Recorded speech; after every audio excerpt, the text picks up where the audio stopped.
Welcome to Ion Franchising, where you will learn the A to Z's of franchising. Hello, everyone, and welcome back to another great episode of Ion Franchising. I'm your host, Lance Graulich, and today I'm getting hungry already. So she and I were just having a little chat about avocado toast. So today's special guest, believe it or not, was a D1 athlete. She certainly has a passion for food and nutrition and fitness. And she was featured already in Forbes magazine 30 Under 30. And she is the founder of a gourmet toast and juice bar concept called Toastique. Welcome to the show, Brianna Keefe.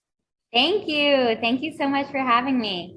Brianna, this is awesome. Thank you so much for making some time for me, getting out of the kitchen and taking the apron off for a minute. Okay. So of course. let's dive into it. How does somebody under 30 start a franchise and get into the restaurant business and all the things that you've accomplished at any age? It's amazing, but it's really amazing that you're under 30. Yeah, thank you. Like you mentioned, I've always been super passionate about healthy living and always lived an active lifestyle. I was a diver in high school and I did all-star cheering on outside of school. So I was always busy 7 days a week. So always eating things on the go, and I wanted to be fueled and never felt like I was overstuffed. And then in college, I cheered for James Madison. And between lifting and practice and games and school, and I actually worked at a restaurant as well, I was so busy. So it's just something I always enjoyed. In high school, I always made smoothies and juices. And then in college is when I was really making toast like 3 times a day. Because to me, it was the perfect amount of good carbs and protein and fat. And it was always just easy and quick, and really kept me fueled. So Toastique is really how I always just loved eating. And even when I would travel places, I would always try to find a juice bar or health cafe and, eat that breakfast, lunch, and dinner. So I have to know, when you said in high school you were always making toast, how did avocado toast come about for you? Because I come from, I've owned restaurant franchises myself in the past. Nothing terribly healthy, mostly built around a deep fryer. So I really appreciate and applaud what you're doing. So I don't even know when I first encountered avocado toast. So how did this come about for you in the first place? Yeah, so really high school was like smoothies and juices, but my parents also love English muffins. So before the toast kind of came about. I do too. Yeah, it's like English muffin open face sandwiches. Yes. And I would always put like little eggs, or I'd make chicken and asparagus. I love to saute things. I still do too. So I'd do like mushrooms and onions and asparagus. So I was always making that in high school with English muffins. And then when I went to college, I was like, I could probably get like a little bit of a healthier carb option, and kind of went to whole wheat bread and things like that. Nothing to hate on English muffins. They're still delicious and I still eat them sometimes. But in college is when I started really making the toast aspect to it. And I always loved avocado. So that was always breakfast, lunch, or dinner. It was always on my toast. Maybe it was the egg. Maybe I made some like chicken salad or a piece of grilled chicken breast, but avocado was always on there. But of course, when I opened Toastique, I didn't want avocado to be on every single thing, because I understand that some people don't like avocado. Who doesn't like avocado? I don't know, but there are some people that will confirm this doesn't have avocado on it, right? I'm like, no, it doesn't. They probably don't like anything green. That's the issue. Yeah, that's probably the issue. Got it. But yeah, I was just gonna say, that's always how I enjoy eating, and I've always been a people-oriented person. So my jobs, I was a host and a server, and I have a degree in hospitality management and a minor in business. And throughout college, I was serving. It's something that I always really enjoyed doing, and I just love meeting new people, talking to new people, and always being on my feet. I've always had a busy life, and that's how I feel like I function best. I never could picture myself having a desk job or doing something over and over, that would get pretty boring and stale for me fast. Got it. Give me 1 second. Sorry. Mm-hmm. All right, Brianna, I think I'm tracking with you at this point. Now, the next question really goes back to, how did you turn this into a business? Where did the name Toastique come from? How did making stuff at home and eating healthy and English muffins and all this turn into your business? Yeah, it's pretty crazy, but after college, I went into events in DC, and I really truly loved it. But it didn't take me a while to get super burnt out. I was on a college grad salary, working up to 80 hours a week, and we had these amazing opportunities that I'm super grateful for, but I got burnt out so fast. And I was like, if I'm going to be working this hard, I prefer it be for myself. And that was really what gave me the extra push to do something on my own. I'm young. I don't have pets, kids, whatever. I know I can make it serving. If something goes bad, I can, get a serving job till I figure out the new adventure. So that's really what gave me an extra push. So the first Toastique was really solely just for me to do something that I'm passionate about and enjoy going to work every day.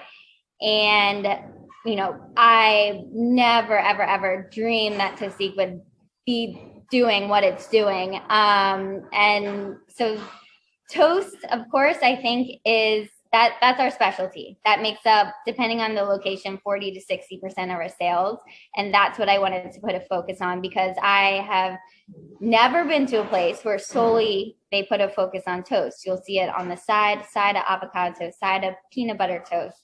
But I love toast so much that I was like, this needs to come to life. Like, toast may be a trendy word, but open face sandwiches and tartines, people across the world have been doing this for years. Yeah. And I was in DC at the time, and I loved DC, and DC really lacked kind of anything like it. There's some juice bars, some smoothie places, but I felt like there was a really need for this type of cafe. So between that and the push from my job before then, just went all in, and it was just going to be a passion project, creating myself a job. And as soon as we opened the doors, the feedback was overwhelming. People are like, you need to go here. You need to go here. I want to open one. You need one here. So that's when myself and my team had to sit down and be like, okay, what are we going to do? What's going to be our growth strategy here? And I'm sure you can see online that everything we do, there's so much attention to detail on it. We're not just throwing it in a bowl or whatever. The presentation is half of it. And we make beautiful food. Yes, thank you. And that's what I appreciate, just beautiful food. Nature is so beautiful. And we make almost everything from scratch. So it tastes fresh. We don't use prepackaged avocado or anything. Our bread's local, coffee's local, kombucha's local, local produce. So, I knew that I couldn't be 50 places at once. So my theory is, and why we chose the franchising route is because people with their own time and money and reputation involved, they should care as much as me. And I love the way you put that. Yes, and that's how we chose franchising. So let's back up. You're dropping some great stuff here, and I got to back up on a couple of things that I'm fascinated about. What was that pivotal moment when, like, who helped you decide, or maybe you did it all on your own, but who helped you decide, hey, Brianna, you got something really good here. Let's start looking for locations. Like, how did the first location even come about? Did you draw it on a cocktail napkin? Pretty much. No, it's just something I've always wanted to do, something I knew I was passionate about. And my first initial thought is I wanted to do a food truck, because I was like, there's no breakfast food trucks in DC. And then I started to look into it, and it sounded miserable. You have to wait for your parking spot every day. There's so many rules and regulations. And I was like, this sounds like not stress. This sounds very stressful. And my dad was actually the one that was like, why don't you look for a storefront if you're going to do this? Food truck doesn't seem like that's like a very, I don't know, strategic way to go. Gotcha. So I was like, oh, yeah. I was like, that's probably a good idea. So when you were, how old you opened the first location? I was 24. So how did you get funding as a 24-year-old that never owned a restaurant before? Yeah, that is great. I got loans from friends and family and banks. And I also do have 3 partners. So my boyfriend, Kyle, he is in construction. And we always say we make the perfect match when it comes to business because we're complete opposites. Our strengths are opposites. Our weaknesses are opposites. He's never worked in a restaurant, never done he's not like a front of house guy. He's engineer by trade, construction. So he had all the connections of the architect and just having that expertise. And That's then, awesome. yes. And then we have my brother. He's also a hospitality major and has tons of restaurant experience, all front of house management. And then we have Kyle's best friend, Kevin, who he was in construction, but as well, but he came from a very, very passionate family where they love to eat, love to cook. So he learned most of it from his mom, who's a chef in Philly. And he all also, great food originates from mom. it always does. It always does. And he had the back of house and kitchen experience. So he worked in fine dining catering to vegan restaurants. So all of us, that's how we got all of our capital. But we all bring such a diverse part to Toastique. And I credit like our success is because we have a very, very strong team. We don't have any outside capital. We're reporting to ourselves. We make decisions ourselves. And that's, yeah. All right. So you'll launch the franchise system. How long ago was that now? Wasn't that long ago. It was not that long ago. We really got all of our documents and marketing together during COVID. During the pandemic, we realized, we knew Toastique was crushing records, numbers, everything that we had, but we really didn't realize how great of a concept Toastique was until we were in the middle of the pandemic. And we were just as profitable in 2020 as we were in 2019. And that's because we were able to scale our labor down to the volume that we had. So when we were down 70% in March, the efficiencies of Toastique is so small. We don't have any cooking equipment, any venting, grease, anything like that. So if your sales are down to 70%, you can have 1 or 2 run it. Or at our busiest times, we have 12 to 13 people in the store at the same time. Yeah. And it's not like a full-blown restaurant where you just need at least 5 people to operate the thing. A very Instagram ready concept, food and decor. So you guys have done a fantastic job. So how many locations right now are open? We have 8 locations open, 5 corporate, and 3 franchises. And incidentally, I don't know, you probably have heard this before. I like when franchisors like yourself own corporate locations because I feel like you understand, especially in the restaurant business, you really understand the business more. You know what other franchisees are feeling because, as you know, there's a lot to a restaurant, even a simpler concept like Toastique. So much. Yeah. And I mean, I love owning corporate stores. I still work in the stores when I can because I do love it so much. I know that's not where my time is most valuable, but to me, it's super important to be in there working next to employees. That's really where you really get a good idea of truly what's going on and seeing those customers that you made relationships with. They're still coming in. They're happy to see you. So we plan on opening 1 corporate store a year. And this is where also we get the opportunity to kind of test things and have workshops. And for example, our newest store actually has a liquor license. It's something that it's something that we wanted to do.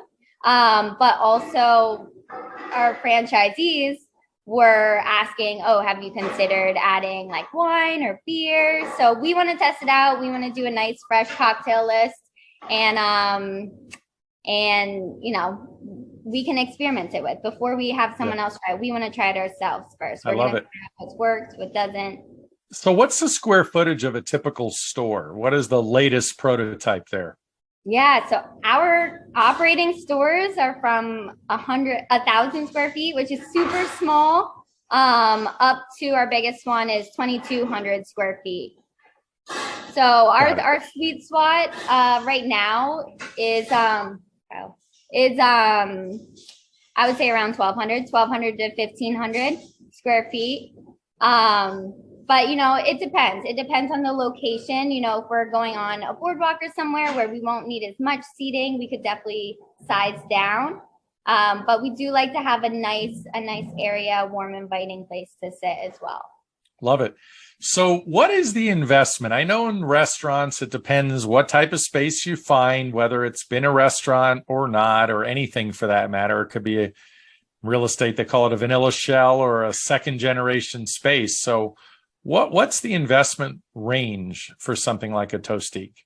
Yeah, like you said, it varies tremendously. Our third corporate store we took over during the pandemic, and it was a juice bar. So we got open for like 60 grand, which will probably never happen ever again. Wow. But, you know, we also have our finishes on our first store to our newest store. We kind of have tier A, tier B. So, and it depending if it's a cold dark shell, it can go all the way up to a couple 100,000, 700, 800,000. It's really just depending on the space and what kind of finishes you're going to put in them as well.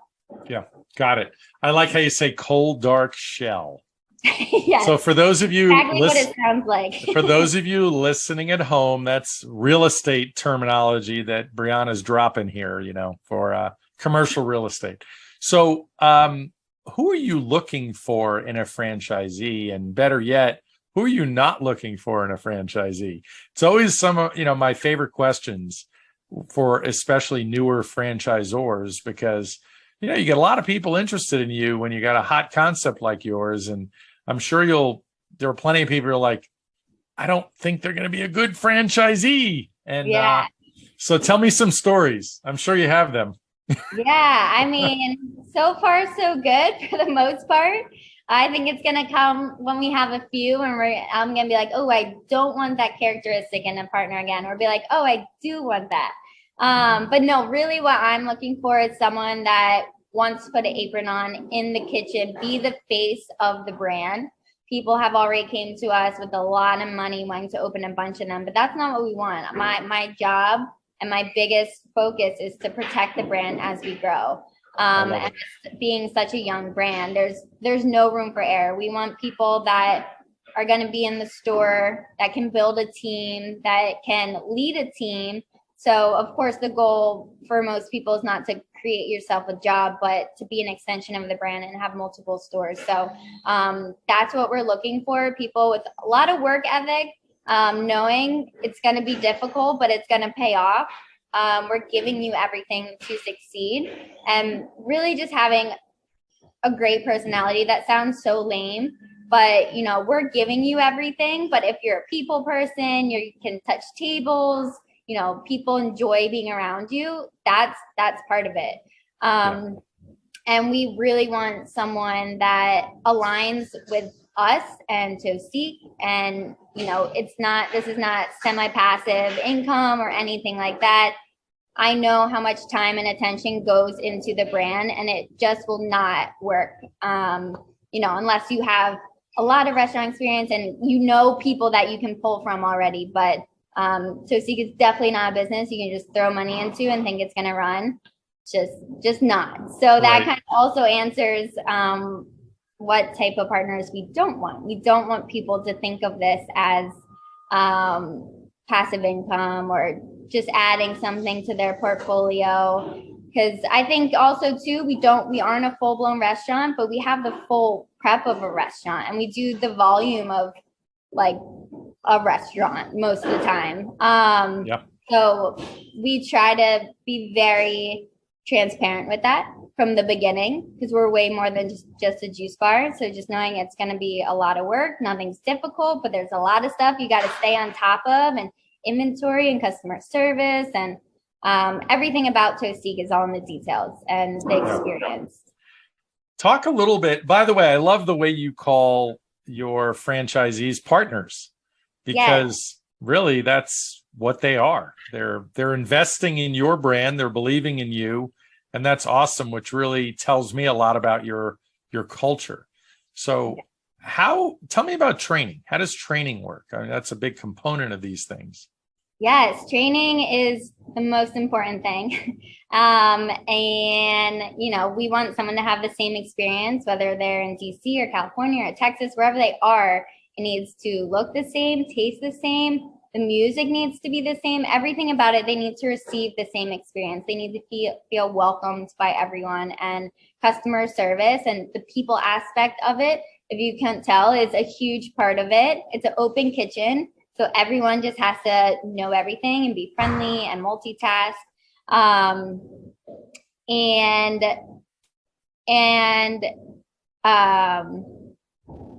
Well, we were talking about training. Thank you. Hold on one sec.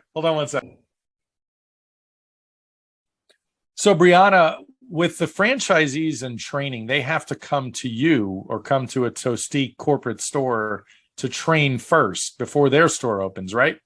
Yes, absolutely. The training is the most important part. Even, the people we train in our corporate stores, the hourly people up to our franchisees, the training, the onboarding is the most important part. So this past year, we actually took the time to make an online learning system, a learning portal. So it has every toast smoothie bowl that we make and all of our prep on video from 2 different angles, so that you can see the height of everything. And then after every video, there's a quiz and a test to put everything in order, how much of this, the measurements. It's a lot to learn. Nothing is difficult, but it's just so much to learn. So all the franchisees have access to that. They need to study it, pass everything. And then we also have a 50-question POS quiz, which is just like frequently asked questions, everything about our menu, what's vegan, what's celiac disease, how do we handle it? Everything you need to know that we've just collected over the years. And so awesome. Once they come to DC, they need to go in and retake all of the quizzes on the portal, and how fast they finish it shows you how well and how much they speed. They have to prove their proficiency, right? They do because time is money, and we're giving them the homework, and essentially when they come to DC, it's just hands-on. They have everything memorized. They're just getting that muscle memory going. And 2 weeks, 14 days, they're able to break it up into a week and another week. What I'm excited about is the stores that are operating. Once they are open for a couple months, if that's closer to their location, they can do a week there. We're always going to mandate them to come to corporate location, at least for a week. But we have we're going to have a lot of brand awareness in Colorado. We have 1 in Colorado Springs, 1 in Colorado. We're going to have 3 more in Colorado by the end of the year, which is super cool. So, we can send them. Actually, we have a store opening in next week, and the girl who's running that has been working in the other Denver store to get all the practice and experience she can, which is super cool. She still came to DC this week, but we're really promoting this. Just the more experience, the better, and going into the other stores. And so far, the franchisees love that.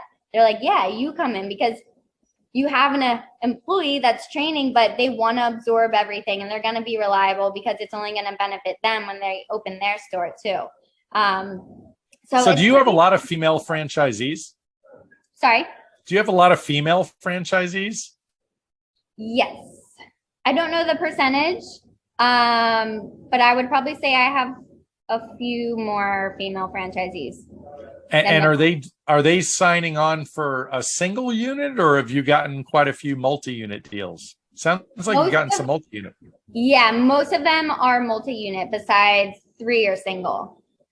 And that's, we're of course happy with either way. We learned from firsthand when you have multiple, you are so much more efficient in every aspect of it. And we have 2 different size juicers. So like for one of our stores, we have the big juicer that can juice for multiple stores. So there's a lot of efficiencies that come with it, but I do understand and totally respect the ones that want a single unit, really get the learning curve out of the way, and then their goal is to buy another 3-pack so they have a total of 4.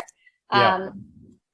Well, yeah. I'll tell you, being in franchising a long time and owning some of my own brands over the years, I am rather impressed, because at this young stage of your Toastique life, or the brand, I should say, not just you in particular, it's amazing to get all these multi-unit franchisees. That's obviously a big sign of success that you're doing the right thing. So what's the future? You said Denver. How many states have you set up in already? Oh gosh, I don't know the number off the top of my head, but it's too many to keep up with. Too many to keep up with. No, but the ones that are opening this year, Colorado is going to be, we're about to have more stores in Colorado than in DC, which is kind of cool. But Colorado, we have 2 in Utah opening up at the end of the year, 1 in Hoboken, New Jersey, 1 in Bethlehem, Pennsylvania, which is actually my hometown, which I'm super excited about. Wow. And then we have Florida, Tampa, Orlando, Sarasota. We have 3 in California, Bakersfield, Newport Beach. Yeah. But yeah, we're super excited to go into these new markets. Also excited to go into more warmer climates, because our DC sales summer probably does double the amount as winter. So we're excited to go to California, Florida, get those year-round sales. So let me ask you about the process. So obviously you're getting people going to your website that are interested in becoming Toastique franchisees. Yes. And then you have quite a few people coming through, people like myself, brokers or franchise consultants. Describe your process a little bit. Is there a discovery day, validation at the end? Why don't you just walk us through what the process looks like? Yeah, absolutely. So we work with Raintree, which is a consulting firm, and I always like to say they do all the dirty work for us and really filtering through the candidates, which they're the warm-up band too. They are the warm-up band, and we love them so much. They're an amazing team. They're the whole package deal. So they filter through all of our applications and make sure they qualify. They have 2 initial calls with 2 different people before it gets to me, and making sure the culture fit, personality, financials, and then if they think that they could be a great Toastique fit, then they'll get a call with me called the founder's call, and we have a video call like this, and really just, it normally lasts an hour, sometimes a little less, sometimes a little more, but just any questions they have, any questions for me. My biggest thing is what your operational roles look like, who's going to run it. I love that question. To me, so that's the question who's going to run this thing? Yeah, the most important thing. So I make sure it's very clear.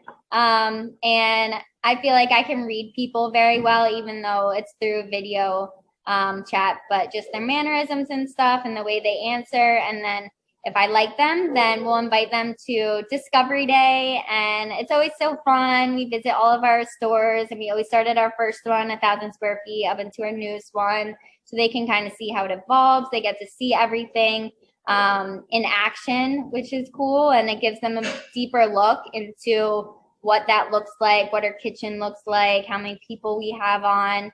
And then after that, it has to be a mutual agreement. We like them, they like us. Then they'll sign and we'll get the ball rolling. Perfect. So is there any kind of official validation? I know now you have a few franchisees. Mm-hmm. So because sometimes people ask me, it's like, well, what kind of validation do they do with existing franchisees? Is that something that's part of the process? A little bit right now. More for the future as you grow. Yeah, more for the future. Haley from Raintree, she's an amazing extension of her brand. She'll set up calls because a lot of before potential franchisees sign, they're like, I want to talk to all the ones open. I want to ask them everything. Yep. So we're in the process of kind of creating that logbook so it can all be recorded. Just a casual conversation too, but they do still have the freedom to set up a call live with any of the owners too. That's awesome. Yeah, that's always seems to be a valuable part. Obviously, if you didn't have franchisees, it's hard to have a validation call, but you're killing it at this point. You have so many new stores opening, and just I'm just so happy for all of your success. So what's next on the horizon? What's the next state you're dying to get to and getting toast and juice to? Yeah. Florida, it sounds like. Yeah, Florida. We're really excited about Florida. But honestly, I'm most excited about finding partners that want to be an extension of our brand and help us grow. That's the biggest thing. And then after that, we'll find a perfect location in the area that they're living that is the best spot for Toastique. Because yes, I want to go to Florida. Yes, I want to go to warmer weather, but it doesn't really matter if you don't have good partners operating it. It could be the perfect location, but if it's just not, the standard's not there, it's not consistent, it's not the right vibe, it's not going to work. So the future is just continuing to find those partners and people that are excited about the brand and want to be a part of it and just growing with them. Because in my perfect vision, or what I would like is less partners and more. I would like to have 10 partners. I want to open 100 each, and I know that's not going to work that way, but that would be something that I would love, is not having all these one little offs. I want to find the partners who are driven and committed and passionate about Toastique and help us grow nationwide. I love it. That is awesome. So any final thoughts of words of wisdom for people that are interested in franchise opportunities, possibly Toastique? You're a founder of a great brand. You've made Forbes list already of the 30 under 30. Yeah. What are your final thoughts for the day? Yeah, I think franchising is a great option for people that want to own their own business, but don't know what to do or don't want to create something on their own. I think the biggest thing is know you're still running your own business. I think we're giving you the playbook. We're giving you everything that you need to be successful. But if you don't follow that, if you don't manage your time and manage people and manage the numbers, it's not going to work. You're still running a business. It's not easy at all. It's a lot of work, but it's very, very rewarding. Creating the team, creating the community that will come every day, multiple times in one day, I think is the best feeling ever when you have the regulars that are there day after week after work, because they're spreading how much they love Toastique by word of mouth. And I think there's no better marketing of word by mouth, because no one's going to lie about that. Word of mouth is so important. It's so important. And our first year, actually, we spent $0 on marketing. And we brought in over $1 million, and it was just by staying consistent, giving the people what they want so that they come back, they tell their friends, they bring their friends. That's the most important thing. I love it. Well, this has been awesome. Brianna Keefe, founder of Toastique, gourmet toast and juice bar. Thank you so much for being here. Yes, thank you so much for having me. This is so fun. My pleasure. See you soon. Bye. Thank you very much for listening today. Please like, follow, and subscribe. This is Lance Graulich. Until next time.